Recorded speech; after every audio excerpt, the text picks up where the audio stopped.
gonna be doing a vegan stovetop mac and cheese, but I promise you it is a million times better than any store-bought box you will buy ever. You can also do this as an oven-baked version. I will link the video and the recipe for that in the description box. What we love about this recipe, and we know you will too, is that it only takes 15 minutes from start to finish. There's no nuts, no potatoes, no carrots, because we all deserve a better base than that. Traditionally, mac and cheese is made with an elbow noodle. You can use another small type of noodle like a shell, but I wouldn't go any smaller than this because the smaller noodles will soak up the sauce too much. You can also go a little bit larger like a penne or a rotini. Just be mindful that 1 cup of elbow noodles is a lot more than 1 cup of rotini or penne. So if I'm making one of those, I need to double it when I'm making it for my family. Also, for our gluten-free friends, you can completely use gluten-free noodles for this recipe to make it gluten-free. Okay, so we're going to bring our water to a rolling boil, and then we aren't going to add any salt into our water because the sauce itself is perfect and we don't want to add any more salt into the actual noodles themselves. And then we're gonna pour our noodles in from here. I find it best to cook your noodles till al dente or even 1 minute under whatever your package says, so that time will differ depending on what type of noodles you are using. Just a quick tip, many of you may already know this, but you can lay a wooden spoon across your pot and then it will make sure your water does not boil over. While our noodles are cooking, we are going to grab our blender and then make some magic happen. We are using a high-speed blender because we find that it basically just pulverizes anything you put into it,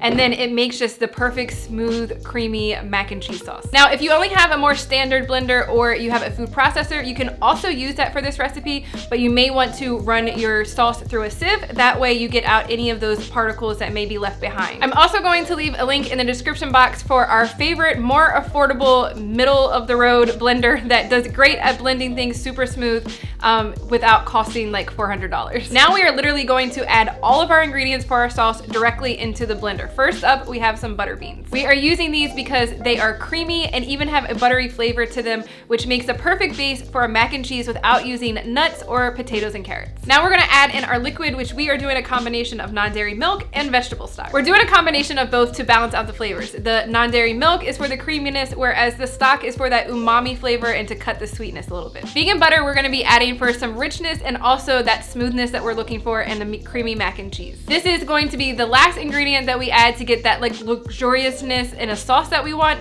You can use a stick or a spread for this recipe. For our cheeses in this recipe, we are using a combination of nutritional yeast, vegan Parmesan, and vegan cheddar. Nutritional yeast actually makes a great base for a cheese sauce. It is salty and perfect that you get from that like traditional mac and cheese, while also having some unintentional health benefits, being a great source of vitamin B12. Cheddar is that traditional base that you come to love from mac and cheese, and so that is going to be the bulk of the vegan cheese that we are adding into this recipe. And then lastly, some vegan Parmesan. It helps to cut the sharpness of the cheddar while also bringing a more mild balance to the dish overall. We're adding in our seasonings, salt, pepper, and paprika for an enhanced flavor to this dish. And lemon juice because it acts as a flavor enhancer without adding more salt. Now we just have to blend all of this together until it is smooth and well combined. You really want it to be one well cohesive sauce, and that should take you about 2 to 3 minutes to blend together.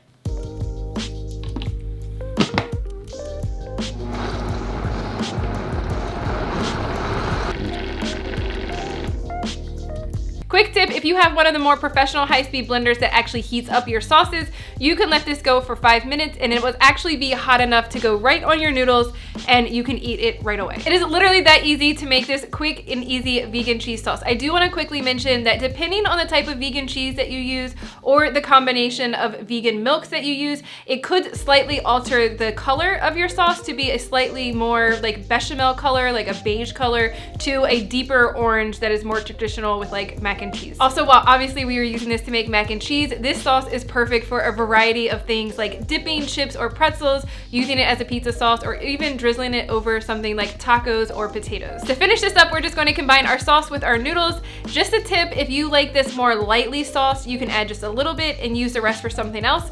Or if you want it super saucy, super creamy, then use all of the sauce that we made. That's it, guys. That is how easy it is to make the perfect, rich, creamy vegan mac and cheese. Super quick and super easy. No nuts, no carrots, no potatoes, just pure vegan magnificence in every single bite. Give it a try. Let us know what you think. The full recipe and ingredient amounts are listed in the description box and also on our website at makeitdairyfree.com. Enjoy.